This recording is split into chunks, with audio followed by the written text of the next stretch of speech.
Hello, and welcome to another episode of the Amicable Divorce Network Podcast. I'm your host, Tracy Moore Grant, and I'm the founder of the Amicable Divorce Network.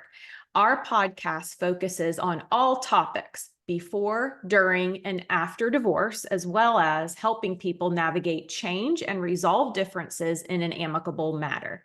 I am joined today by Kathleen Shack, who is a mental health professional, and I am so lucky she happens to be in my geographic area. So I've known Kathleen as a resource in our community for a long time. I'm happy to share her expertise with everybody out there. Kathleen is actually a founding member of the Amicable Divorce Network, which means she was one of the first 20 people in the entire world to sign up for it. And so she has a passion for helping people and helping them resolve their divorce differences well. Today, we are talking about a really interesting topic. A lot of people don't even know that it exists, so we want to get the word out there. It is called discernment counseling. And so we're going to be focusing on what that is and who can do it for you today. So welcome, Kathleen. Thank you for joining us today. Thank you so much for having me today. I'm looking forward to sharing information about discernment counseling for people. Yeah. So give us a little overview of your background and your practice so that people know that you know what you're talking about. Okay. I have been doing this work for close to 24 years now, and I mainly focus on working with couples. So I'm either working with couples to help them with their relationship to see if they can make their relationship healthy and save it, or also then working with couples in discernment counseling. So I'm a certified Gottman couples therapist, and I'm also a certified discernment counselor. And then I also help couples if they're going through the divorce process in terms of how to do that in a healthy way and how to do it in the healthiest way for their kids. So I really see couples along their life journey from premarital counseling all the way through to potentially discernment counseling and or gray divorce, and just to see how to keep their relationship as healthy as possible throughout their lifetime. It's always great to see and something that we value very much when parties say, I want a divorce in a healthy manner and I want a divorce in a child-focused manner. We're very passionate about those two ideals. And so it's always great to have professionals that we can refer to that also hold our ideals. That's very important to us. And there's a misconception, I think. I'm a divorce attorney, a mediator, all these different things. But I think there's just this misconception that people who work in the divorce space are promoting divorce. And that just isn't the case. I often have clients that come to me who are asking their legal questions, but also aren't sure if they're going to get divorced or not. They're sort of getting ready to get ready, but they're really, I would say, on the fence. Should I stay or should I go? And so I am always recommending to them to try discernment counseling, which is different than marriage counseling. Right. So give us an overview of what discernment counseling is. Yeah, so most of my referrals actually come from attorneys, from people who come in and just are talking about how it seems too good to leave, but it also sort of seems too bad to stay. And so they're on the fence of leaning in, leaning out. What should I do? And so what discernment counseling does is helps people gain clarity and confidence about the direction of their relationship, and also look at what are the contributions each of us has had to how our relationship got to this point. And are there potentially ways that we could make this a healthier relationship and fix these issues? So one thing I like is that when people come in for discernment counseling, I explain to them that it's not exactly couples counseling yet, it's completely different, but they are coming to see a couples counselor to help them understand, is there hope here? Can we do something about it? So I like that after they go and see the attorneys and get their information and understand what that path would look like, that they then try to balance that out with somebody who works with couples day in and day out to see, is there some hope here that we can hold on to? And so you've received very specific training on being a discernment counselor. This is different than just being a marriage and family therapist. It's an additional designation. And so what professionals have that designation, and what did that training look like? Yeah, so Bill Doherty from the Doherty Institute, he is the one who really crafted discernment counseling, and you can do trainings either locally. There's a lot of people who locally do it in different geographic areas, Also, there's online training that can be done, and there's in-person training that you can do with Bill himself. But it's a specialized training because it really is different from couples counseling, because a lot of it is individual work and just processing how people got to the point they're at, and then helping them talk about the different paths that they could go down in their relationship. So it helps to have somebody who has couples training because they're working with couples, but also somebody who can really just dig in and talk to people individually and be able to meet people where they're at.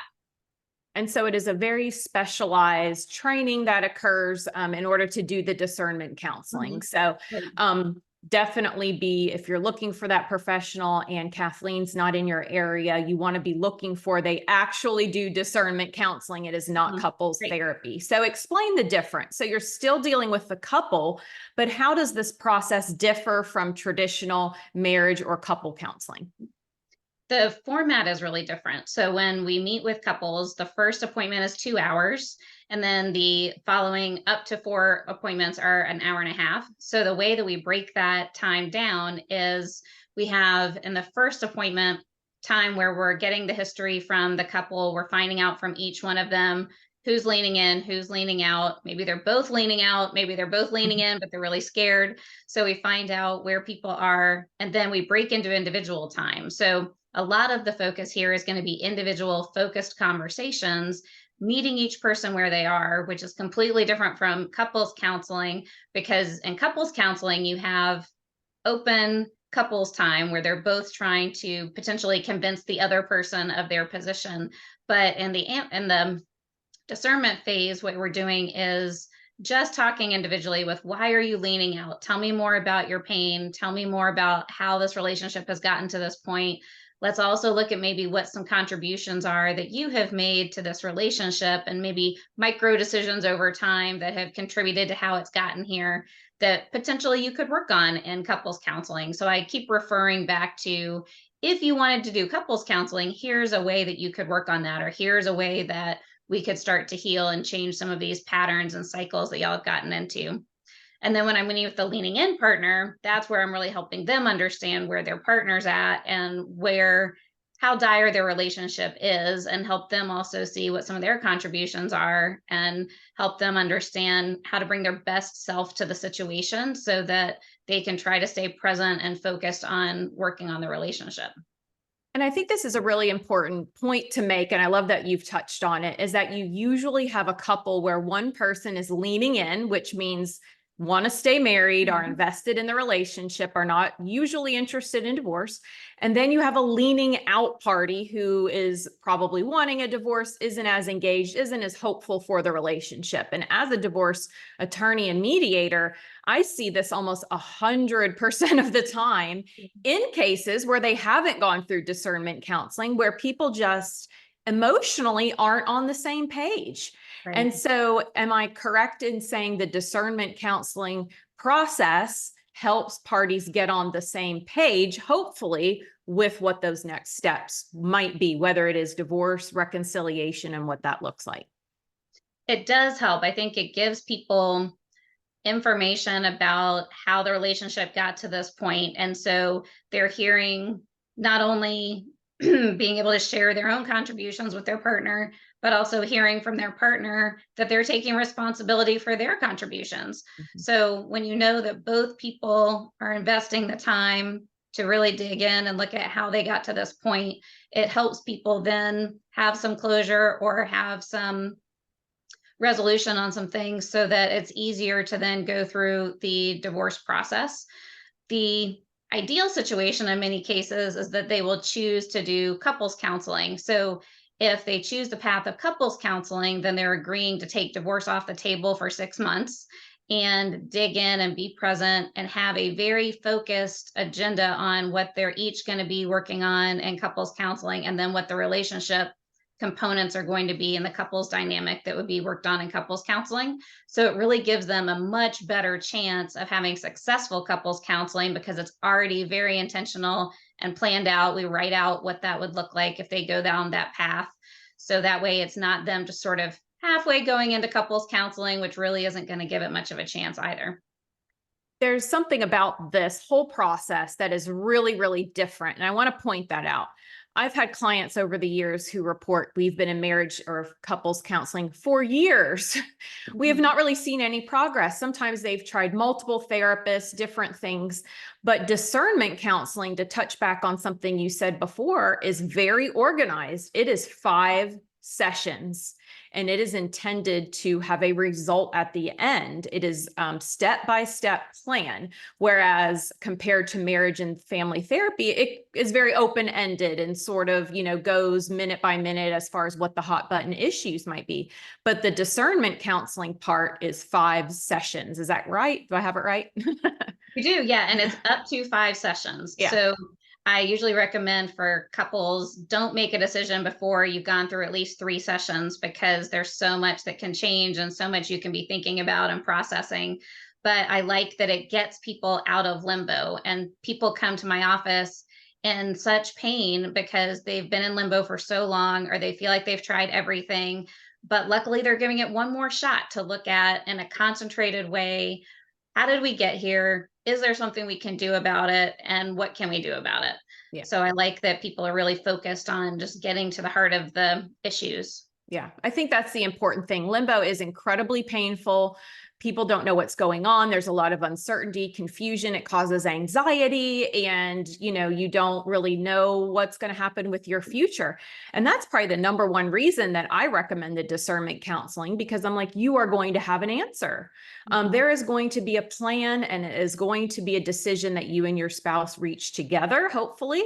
But it's very limited. It is these 5 sessions. There will be a result for you to get out of that limbo. So I think that is fantastic and a huge benefit to people. And then the next step, if they're agreeing to work on their marriage, that we're agreeing to that for this period of 6 months. It's also very defined. I think that's very helpful for people. So, you may not have these statistics, but for the people that get into the discernment counseling, how does it normally turn out? It usually turns out where 51% of people are choosing to do couples counseling, and then 30% are choosing to go down the divorce or separation path, and 19% are choosing to maintain status quo and just not make a decision yet. And I think that can be a very powerful decision to make, because if you're not certain of which path to go down, it's okay to just put it on pause for a bit, take some time to process and reevaluate, and then they can always come back to the process later, or they can choose to start couples counseling or start a divorce process later. But if there's uncertainty, it's better just to pause and think about it instead of choosing one way or the other that you're not really invested in.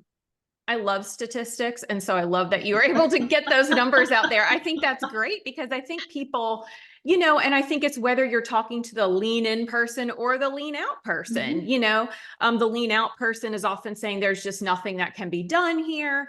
The lean in person is, I'm going to do everything that I can. And it's so wonderful to see that, at least over 50% of the time they're agreeing on that counseling. And then you have another almost 20% saying, let's just press the hold button. So there's a lot of hope there for saving a marriage. And that's great to hear and to know that you have that. That's wonderful.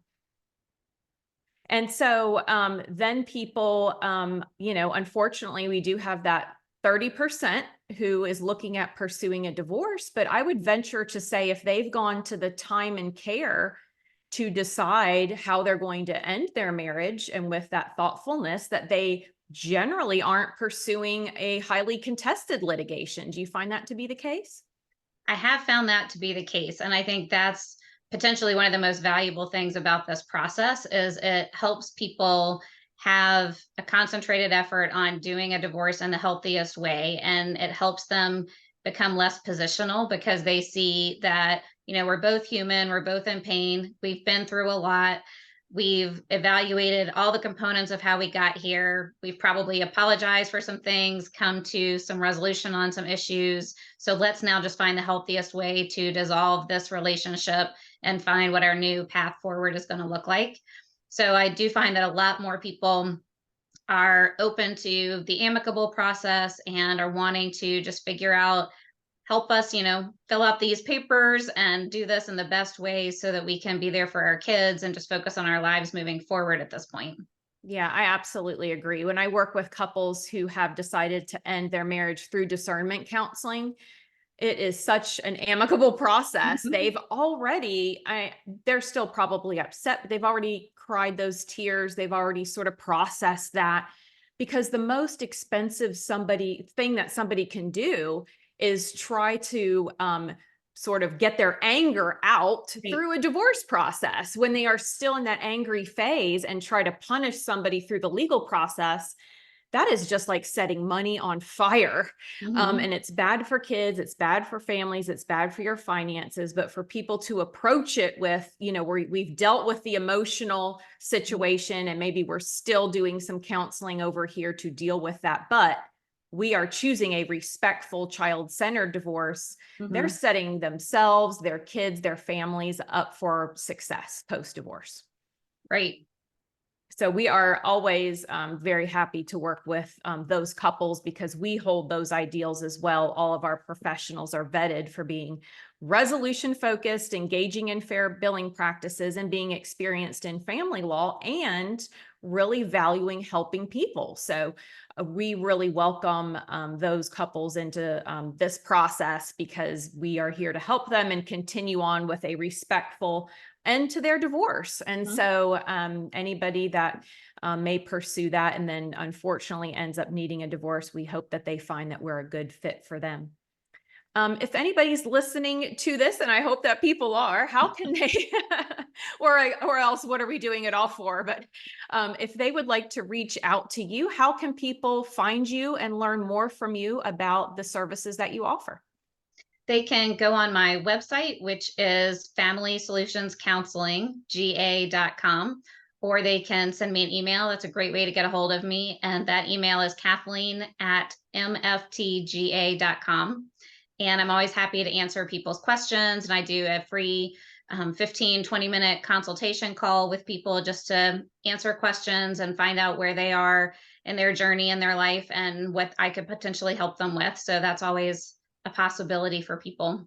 That's wonderful. And if you're listening to this, watching the video, we're going to put Kathleen's information in the show notes. So if you're wanting to capture that, we're going to make it very easy for you to find her. And you can also find her in the Amicable Divorce Network directory. When you look under Georgia and mental health professionals, she will show up for you, and you can contact her that way as well. Kathleen, thank you so much for the work that you do and for your dedication to helping people through these difficult times. I appreciate you. Thank you. I appreciate you as well. It's good to hear. See, we're very amicable. That's how we get things resolved easily. So thank you all very much for listening. And hopefully this program has helped you or helped somebody that you know explore the option of discernment counseling.